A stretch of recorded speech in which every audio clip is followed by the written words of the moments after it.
head straight. You're live. Boop, boop, beep, boop. Hi, pals.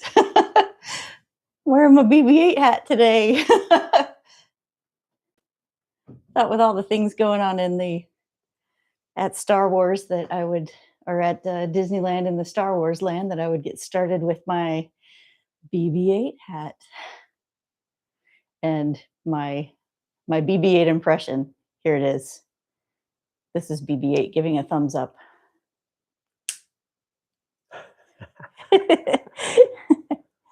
All right, there we go. Hi, pals.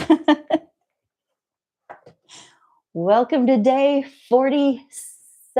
Is that what we decided it was? Day 47 of 100 miles, 100 days on a $100 treadmill. And I am ready to get this thing started. My hair is a little bit shaggy this evening, but that's okay. Let's go ahead and get this thing started, shall we? That just turned it on.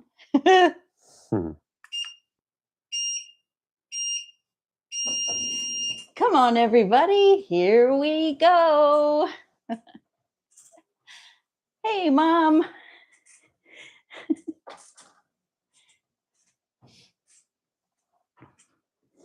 Oh, I got to ramp it up. I can't just walk 0.3 miles per hour. My goodness.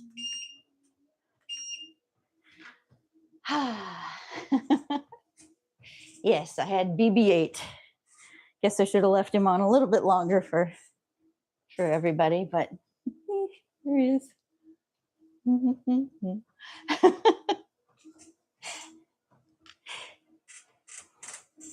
Yes, that is a super cute hat. And we're talking about, I was going to talk about all the things that are happening in Galaxy's Edge for this. Scooch that down just a touch. Okay, that looks better. Maybe over that way, over that way, that way. Okay, now we're good. Now we're cooking with gas. All right, yeah, so there's a lot of things going on in Galaxy's Edge right now, and I'll talk a little bit about it in the video that I put out tomorrow, but we can do some actual deep dive kind of stuff since we're live. And so one of the things that's going on is, I think it just started today, that Oga's Cantina and Rise of the Resistance is now closed for refurbishment. Oof. Yeah, that's going to put a big... that's going to be interesting to watch. That is going to stifle Galaxy's Edge, I think. There's not enough. I'm really having a problem with the lump on my head. That's your skull. I think it's really going to put a stranglehold on what goes on in Galaxy's Edge right now, because for the two things that keep that land like kinetically moving are going to be closed. So usually Oga's Cantina has people coming in and out. They've got a line. People are all over the place. Yeah, the refurbishment starting January 20th. Yes. Yeah. And so when I looked at the wait times in Disneyland over the weekend and comparing them to what they were today, holy cow, like people knew that they were getting the last time to ride Rise of the Resistance for a long time, several months. And both parks were packed. I have never seen the kind of lines. Do you remember how long the lines were? I do. So I know that in Galaxy's Edge at Rise of the Resistance, it was like over 2 hours long for wait time. They were several hours out for single rider or single pass lightning lanes, which are like $28 per person to get you into a line that passes the other line. So people were paying $28 per person and still had to come back like 3 hours later. And it was trickling out into not even trickling, it was pouring out over into DCA as well, because the wait time for Radiator Springs Racers was 155 minutes. And that ride also has a single pass lightning lane, and it was sold out. And that was at noon. And again, like that one, I think people have to pay. It's a little bit cheaper, but it's still like another $16 per person to go on that ride above and beyond. And it was sold out. You couldn't even buy another one. So, ay. How long is this going to last? Oga's and Rise. How long is it going to be down for? So there's no set date as to when it's going to be back, when either one of them are going to be back. But when I looked today on the app, it goes all the way out to March 3rd as to what's back online and what's not available. And all the way out to March 3rd, still, both of them are still closed.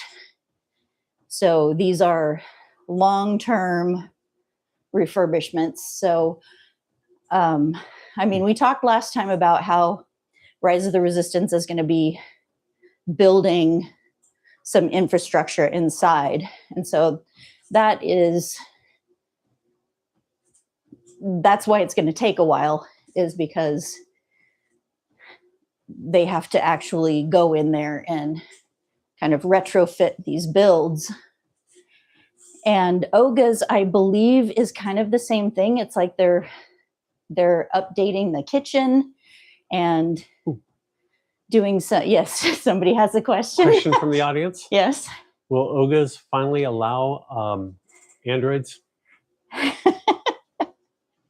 heard that they weren't allowed.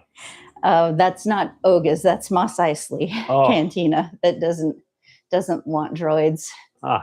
I don't know about Oga's. I don't think that they have a problem with them, but there's a droid that is their DJ, so I don't think they have a problem with droids. Now, isn't that droid, the DJ, doesn't that have a history? He does. Yes. Oh, that's a great question, Chris. Audience, not Chris, audience. Oh, sorry, audience. That's a great question, audience. So the droid that is, I wish I could bring up a picture like I would in my video, but here is where I would insert a video right here. The droid that is in Oga's Cantina, who is the DJ, and he's kind of sitting up in his own little booth, is the original droid that was on Star Tours. So when you would go on Star Tours, there would be a little droid in front that was your pilot, and he talked like Pee Wee Herman, because that's who did his voice. and Paul Rubens did the voice of the droid. His name is And Rex. his name is Rex. There he is. Boop, boop, boop, boop, boop. Ah! What's the word of the day? Ah! And he was a beloved character, one of Disney's few characters from Star Wars that they created. There wasn't a droid like him in the Star Wars universe, so he was made specifically for Star Tours. And then when they upgraded Star Tours to where now you have C-3PO as your pilot, what did they do with all the Rexes? Well, one of them moved over and he's now a DJ, living his life. He looks pretty tired, though. He does. Well, it's actually part of the lore in his job over at the cantina that he does kind of fritz out and he will he'll stop working just randomly. And then he kind of, oh, I'm back to it.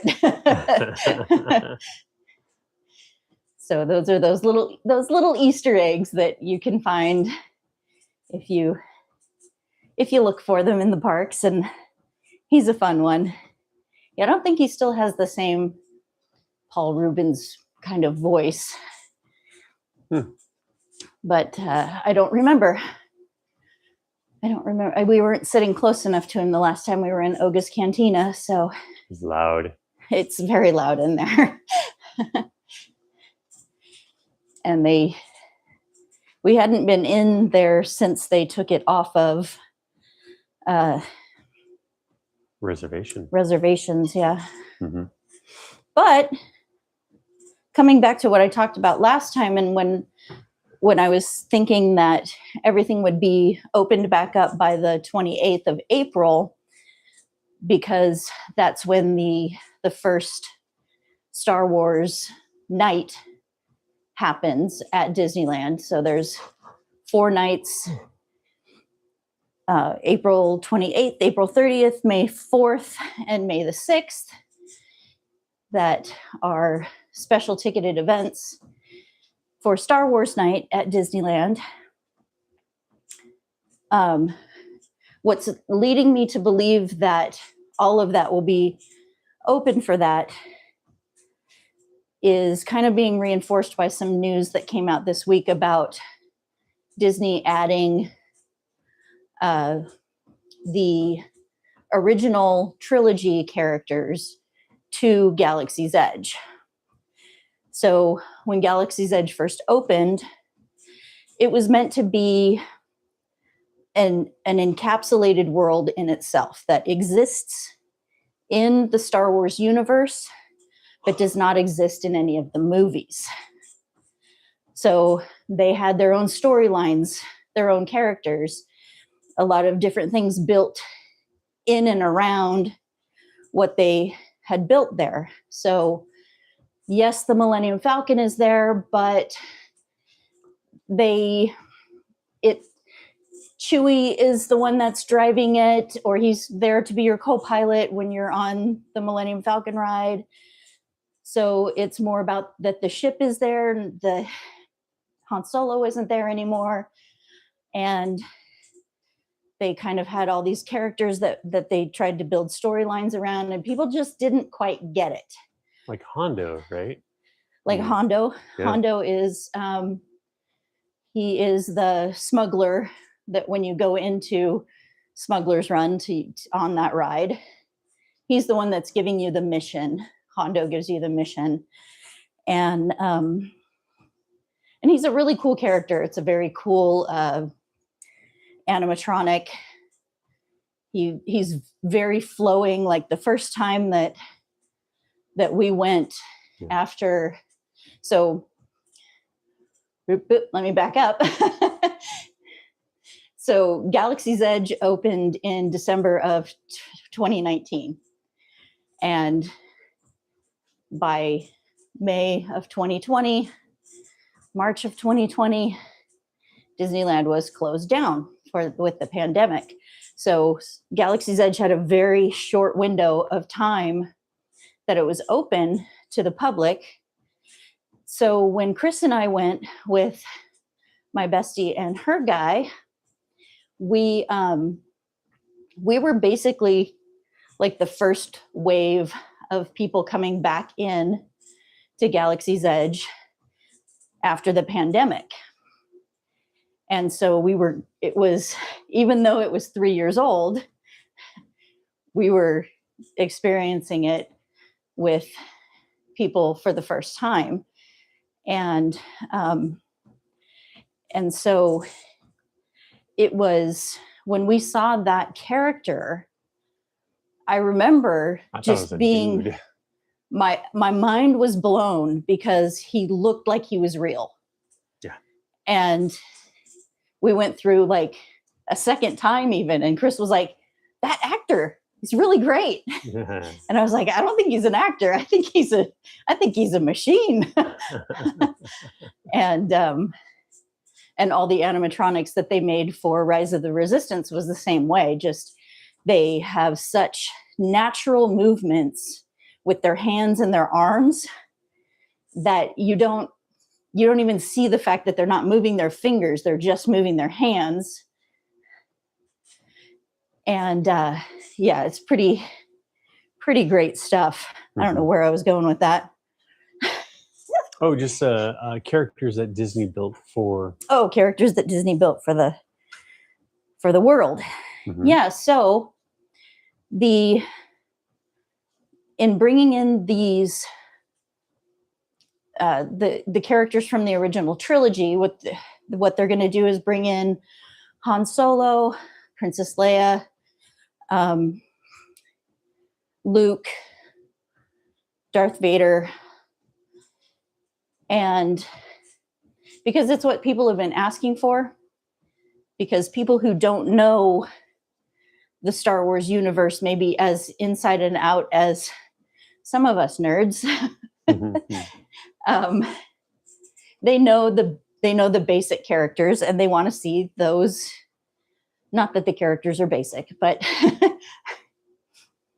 they don't want to create their own environment. They want to be entertained, which is exactly why we go to Disneyland. So I don't have anything, like negative to say about that kind of reaction going to a Star Wars land, because it would be just like if you wanted to go to Disneyland because you want to meet princesses and they're like, well, we created our own princess and you get to be the star of the show. You get to pretend like you're the princess. I mean, Walt Disney learned his lesson when he built the Snow White ride. They learned their lesson way back then, because the very first time that ride, when that ride was first built, Snow White did not exist in the ride.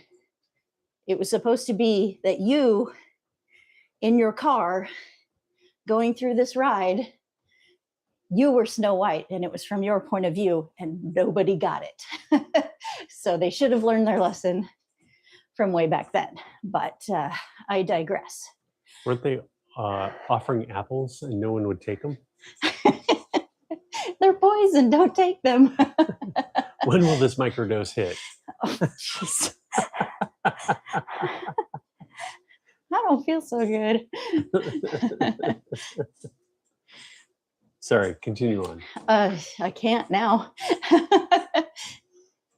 So with new worlds being built at Star Wars Land, they're now going to bring in original characters. Is that right? Yeah. Okay. And then they're going to split up what the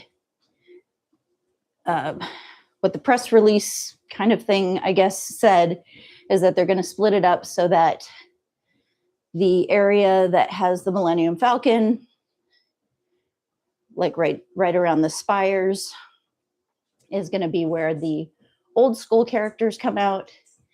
And then down the hill toward Rise of the Resistance is where the newer characters will be.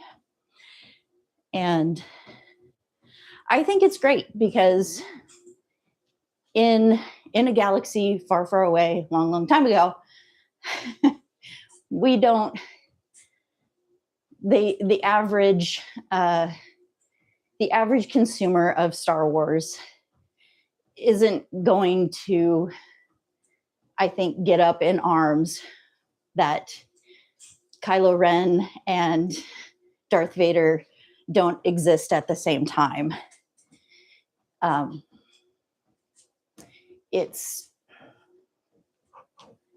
You just want to see both of those characters. Like I said, you could have that argument for other places in the park and say that if you're going on a timeline that Ariel doesn't belong over in DCA because she's a Disney princess, so she should be in Fantasyland. We could get all kinds of into the weeds over things like that. And y'all know I love to get in the weeds when I'm talking about Disney. I'm going to speed up just a little bit.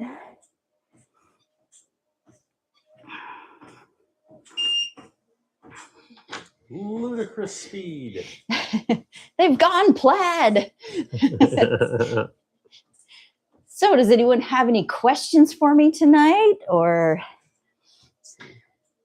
see that we've got a couple of people out there watching, and I very much appreciate that you have come to join me for the evening and hear me prattle on about stuff that makes me happy.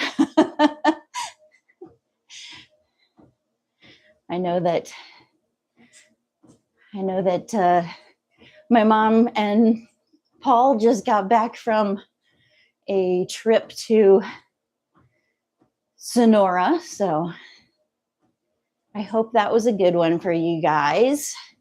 And I hope our friends Ron and Sharon are doing well. We talked about that last time. Oh, yes. let me delete that. Star Wars. Well, the question was, sorry, I should treat Chris just like any one of my loving fans. Audience. You already asked that question. So on Star Wars Day, are people allowed to bring in lightsabers? Is what Chris asked. And yes, you're actually able to bring in lightsabers at other times of the year as well. Because lightsabers are something you would buy in the park. They have been approved for being in the park. There's rules of like where you can have them out and be playing with them. You can't really use them in anywhere except for the Galaxy's Edge, and even there, I think it's only in the to actually play with them is in the courtyard of where you can build the lightsabers. Isn't that why they're bringing down Rise of the Resistance because people kept dropping stuff out of the little cars, including lightsaber things, like cameras and. No, actually, well, so yes and no. So what they're doing is building some infrastructure so that maintenance people can get in to the room where Kylo Ren is. So part of it, yes, is because the amount of wind that blows and how fast the cars move in there, ears fly off, bags fly out, and they have to stop the entire ride and clear those items because Rise of the Resistance is a trackless ride. And so the cars, if there's something, it's really hard to say, like, if there's something on the track when there's not a track, but if there's something in the path that the car would be on, like ears or a camera or anything like that, the cars can't run. It's not safe. So great. We've got Jimmy's butt. Awesome. So partially it's to be able to get to the animatronic, and partially it's to be able to not have to walk someone all the way through the ride to pick up somebody's ears that they should have taken off to begin with, because they tell you 3 times.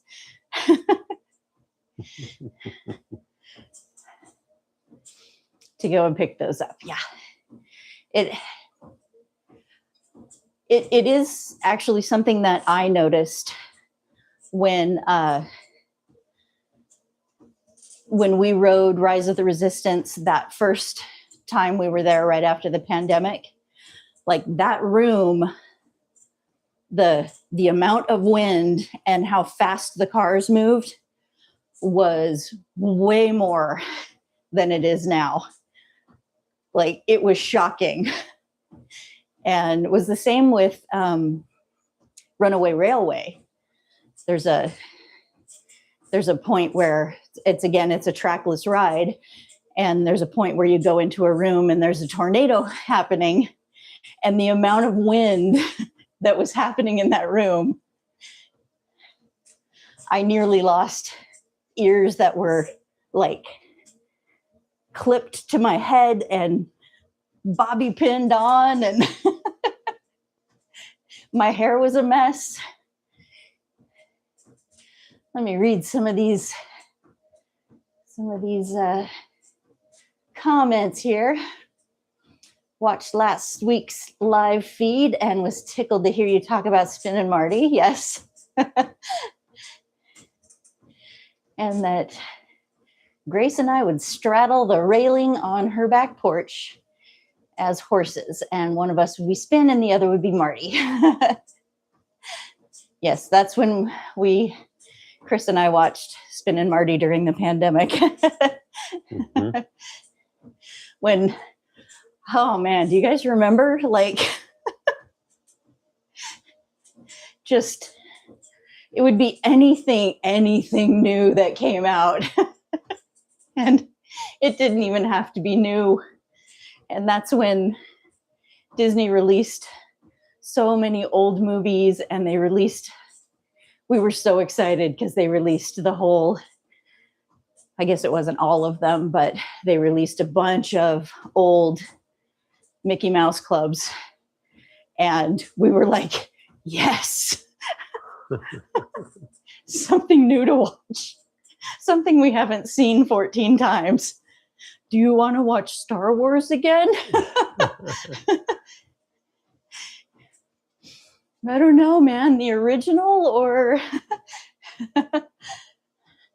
All those movies start melting together when you watch them as often. Yes. Oh, yes. That's awesome. That's the show where I also learned the phrase colder than a blue-nosed gopher. Yeah. Yes. We actually use that one.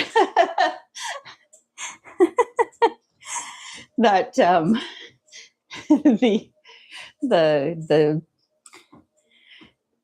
what do they call him? This Bath bunk. Bed Bath Bunk. That's one that Chris and I say as well, because I don't remember what the guy's name was, but the guy who was like the old drunk. Yeah. Yeah. The guy who ran the bunkhouse. I remember when whichever one of them, is it Spin that is whichever one was the new rich kid the dude that didn't know what he was doing. Whenever it was he showed up, the the guy who ran the bunkhouse took him in and was showing him around, and the best he could do was, he wasn't being polite. He was just like, bed, bath, bunk. And that blue-nosed gopher. Everything was about that blue-nosed gopher. But yeah, that was a fun show.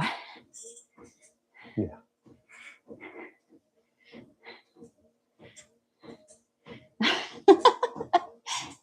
So my mom's cat Juniper, who when she first got her kitties, Juniper and Kermit, Juniper was she was so tiny. She looked like a little mouse. And that's what I called her. It's just the mouse. I don't think she answered to her actual name for a while. Get back up there, buddy. June was noticing you. Junie was noticing you. Hello, Juniper. Hello, my mouse. Oh, speaking of Star Wars. Were we? Were we? Weird. Yeah. Hydrate. Whoops. I grabbed the wrong thing. Mm-hmm. I mean, hydrate. We'll take it out in post. I shouldn't have that so close to me. So I talked about on one of the videos this week how I was going to be taking my Star Wars toys down to the local vintage shop and seeing if they wanted to buy any of them, because I knew I had a couple of good ones. And the guy was, what's the word I would use? He was enthusiastic. He was quietly enthusiastic. He was trying not to be too excited, which was really cool. Because he was just like, oh yeah, that's one of these things. And well, if you had it, if it had this kind of lightsaber, it would be really great. And I know with one of the characters, he said, well, if it had its, and I said, original blaster? He was like, oh, yeah. So that was fun. So I ended up walking away with, I only came home with one character because he wanted everything. I was actually very surprised. So what I came home with was my Hoth Han Solo. And in the deal, I got a Tauntaun.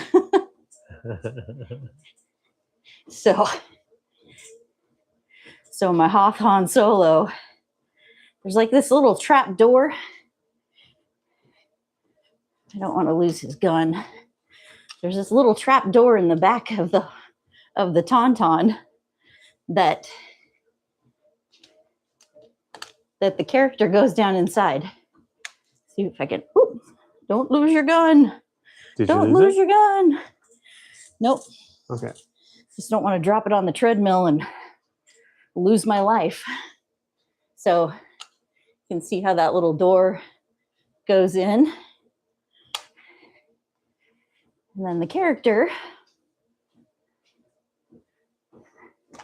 fits into that little slot.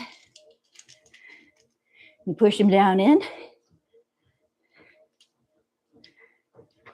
And then pull these fake legs up on the side so that it looks like he's got his legs. So he's actually inside the Tauntaun. But he's actually standing inside of the Tauntaun, yeah. I wonder what the temperature is inside that Tauntaun. It's lukewarm. Woo! Woo!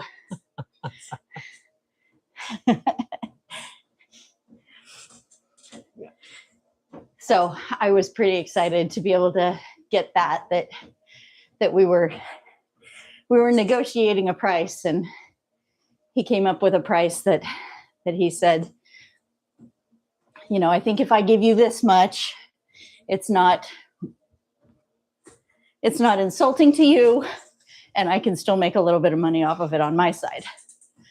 And because that's what I told him when I first got there. I was like, I'm not here to say I knew I had good things, but at the same time, I wasn't going to be like, you're going to pay retail price for what I have if you want it. So he gave me the price, and I said, well, I'm going to keep my Hoth Han, and it's because I really would like to have that Tauntaun as well. And he said, so if I throw in the Tauntaun? And I said, yes, you have a deal. So we both walked away happy. Oh, I'm at 0.9 miles already. My goodness. We're almost there, pals. Spin was the rugged, athletic one, and Marty was the spoiled rich kid. That's what I thought. I thought Spin was the the Disney handsome boy.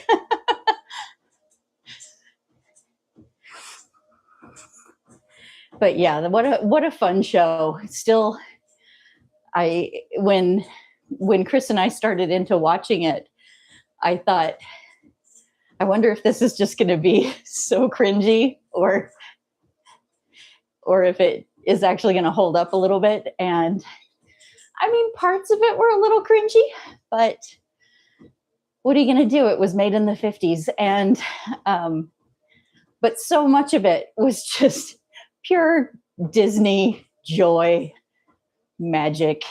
The filming location, was that on Disneyland proper, or was that a ranch somewhere? It was on Disneyland property. There was the Big Thunder Ranch was at the back of the Disneyland property. So they filmed it on site. That's cool.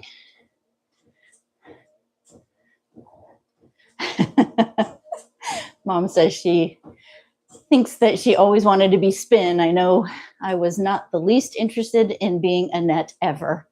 Sounds like me when I was a kid.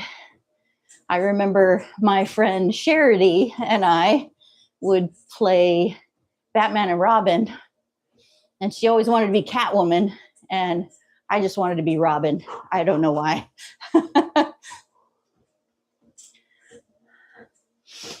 I got super excited one year that I thought I was going to be able to meet the guy who played the original Robin. Burt Ward. But again, I was all set up to go to the Comic-Con. I was going to meet Burt. It was going to be awesome. And then the pandemic happened. So never got to meet him. Quite the bummer. Because he's still into his older years. He just had such a sweet face. He probably still fits in those shorts too.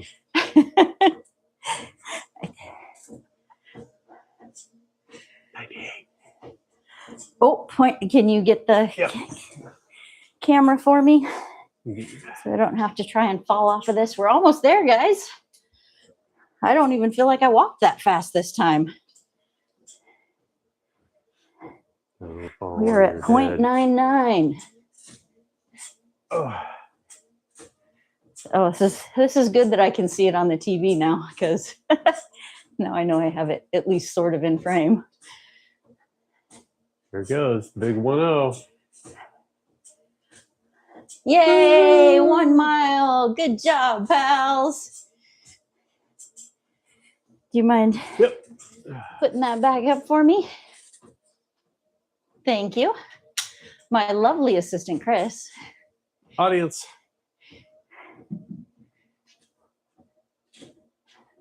Boop, boop, boo, boo, doop, boop, boo. We need help. All the things that these are all the things that I edit out of my of my videos. Yay, good job. I'm glad that you all got miles in today. I got 2. Chris got 2. Nice. Get your tail I out think of I there. actually, this is probably my 2nd mile today that my step counter says I probably got a mile just walking around and doing stuff in the house today. So I am ready to be done and go get in the hot tub. So thank you guys so much for joining me again for 100 miles in 100 days on a $100 treadmill. And I hope you all have a great night, and we'll see you back here next week. Same treadmills time, same treadmill channel. Hey, by the way, your mom said she loves you. Oh, I love you too, Mama. The proper response, proper Star Wars response is. I know. All right, ready? I am ready. Okay, bye. Bye, pals.